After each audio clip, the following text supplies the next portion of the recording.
Hello everyone, welcome to Pepcoding. Today we are going to discuss how to print diagonal order of a binary tree but in anti-clockwise direction. So in the previous video we have already discussed how to print diagonal orders, and we have did the in-depth analysis of what are the properties that we are going to use and all. So if you have not watched this video, I highly recommend that please go and watch that video. So I hope that you have watched that video. So let's go and let's directly discuss the solution for this video, for this question. So what is going to be the solution? It is going to be same as the previous question, but here instead where we write in the previous question, where we use the right, we are going to use left, and where we use left, we are going to use it as right, which means that we are going to replace the positions. We are instead of going to right, we are going to go left, and instead of storing my queue in storing my values of right in queue, we are going to store values of left in queue if we have stored right in the previous video. So it is going to be same logic but in opposite way. Okay, so let's try to discuss this.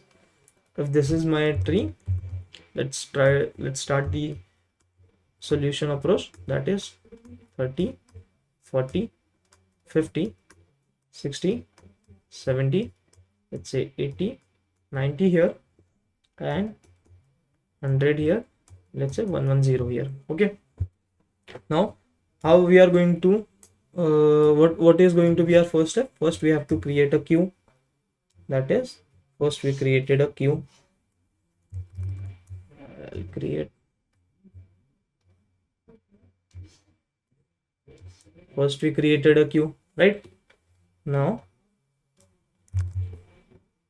the first thing we had to do was also we created some small arrays, that is small array list of answer. Let's say this is a diagonal, this is the first diagonal. What are the all possible components? That is what will be the starting points of my diagonals? This 10 is going to be my starting point. Okay, this 10 is going to be my starting point, 30 is going to be my starting point, 70 is going to be my starting point, and 100 is going to be my starting point, right? Now let's discuss that. If let's see how many diagonals we are getting. A, B, C, D, which means we are getting 4 diagonals. Let's name them as A, B, C, and D, right?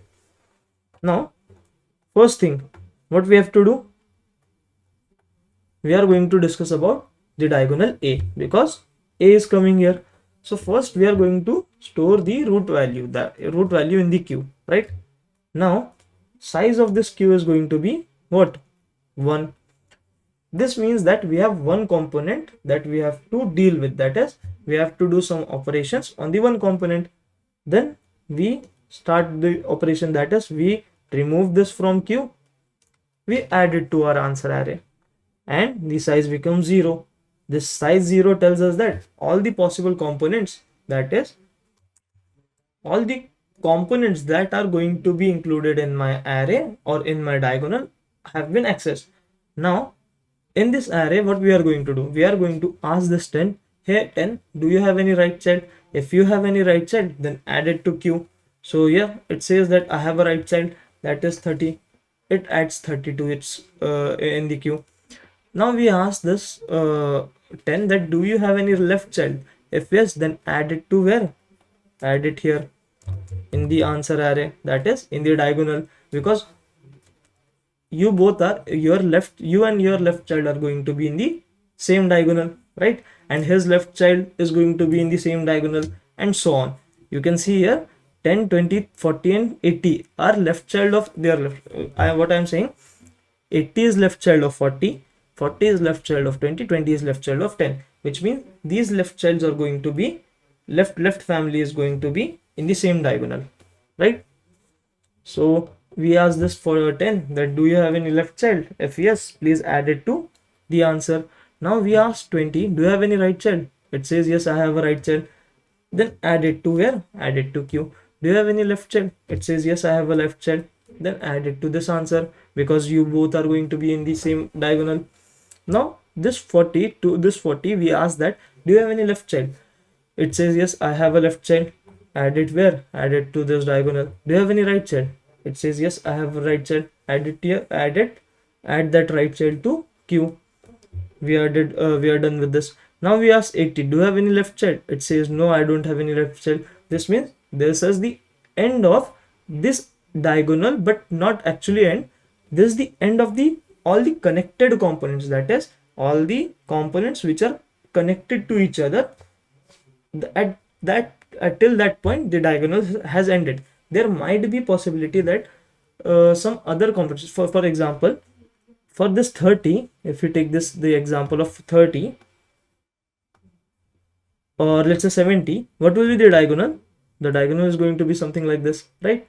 So 70 is in the left subtree of this root node, sorry, right subtree of this root node, and 110 is at the left subtree of this root node. Still they are getting in, still they are coming in the same diagonal.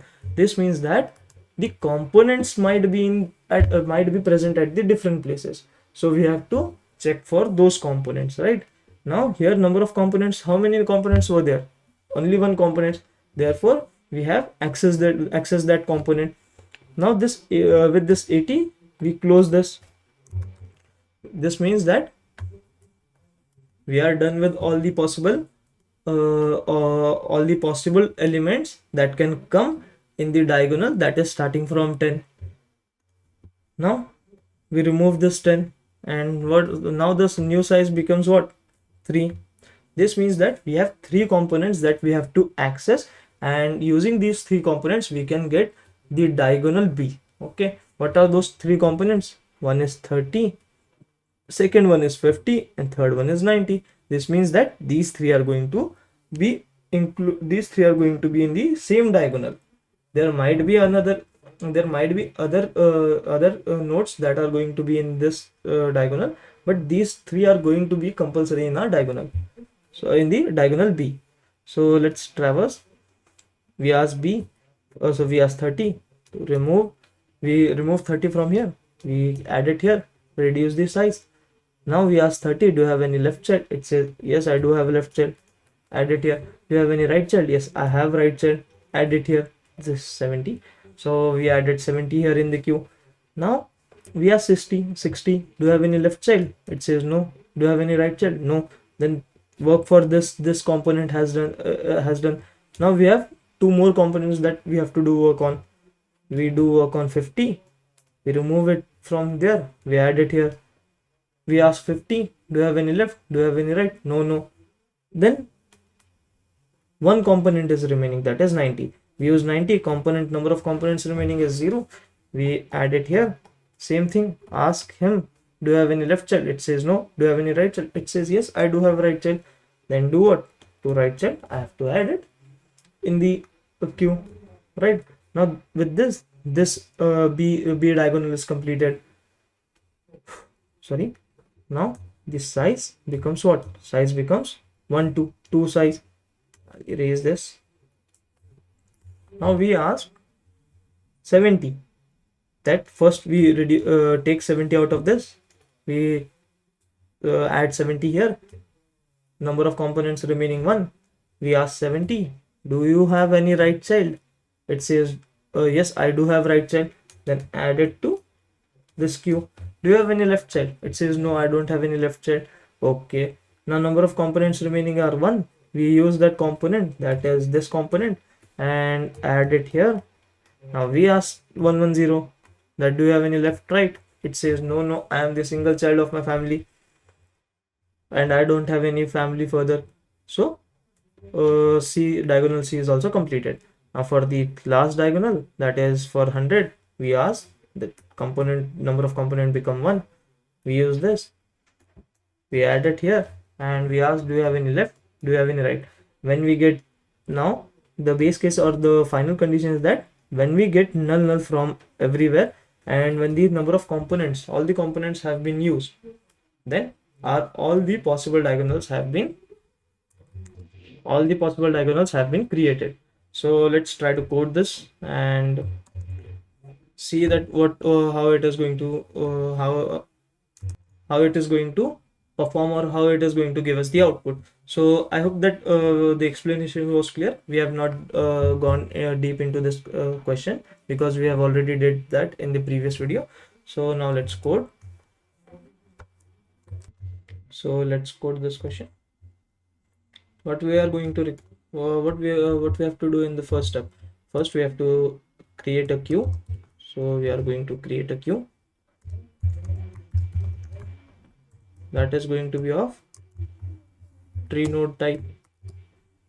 Let's name it as queue, and this is going to be a new. We are creating a queue using a linked list. So we are going to use the operations or inbuilt operations that are present in a linked list.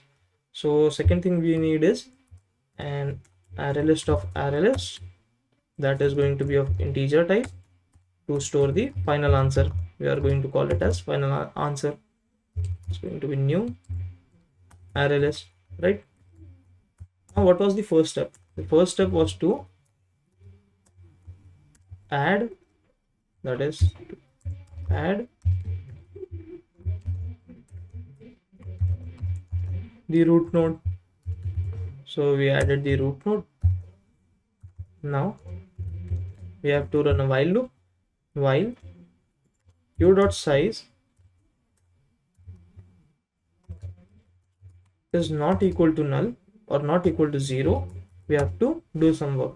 What work we have to perform? First we need a size variable that is going to store size of this queue. Now what we have to do? We require another array list that is going to be an answer array list. So array list of integer that is going to be a small answer array list that is going to store our small or all the diagonals one by one. Small x equals to new array list. Now we have to run a while loop. This while loop is going to run till size is not going to be 0. Okay, first what we need to do? First we need to fetch this first node. That is, first we have to fetch this node in the queue. Initially there was 10 in the queue, so we have to first take this 10 out of this place. So we are taking 10. I'll name it as node is equals to q dot remo remove first. Okay, now what we have to do? We have to run a while loop. That is, while this node is not equal to null, what we have to do? First we have to add this small add this in the small answer. So small dot add node dot val, right? Because this small answer is of integer type, so we have to add its value, not the node. Now we have to run an if loop and we have to ask if you have a right child or not. So node dot right is not equal to null, not equal to null. Till then we have to do some work. What work we have to do? If the right child is present, we have to add this in our queue. So queue dot add last node dot right. Okay, now after this is done, we have to move to the next position, that is node dot left. After doing this, we have to add this in our answer array list, that is answer dot add small answer, and then we have to return. Let's try to run this code and see if this is giving us the correct output or not. So it is giving us the correct output. Let's try to submit this code, and all the test cases are passing. So I hope the code was also clear to you all. And to get the in-depth analysis of this question, please watch the previous video if you have not watched, if you have not seen that video. This question will not be clear to your, let's say you will not be able to understand that what properties actually we are using. So thank you for this video. Let's meet in the next video.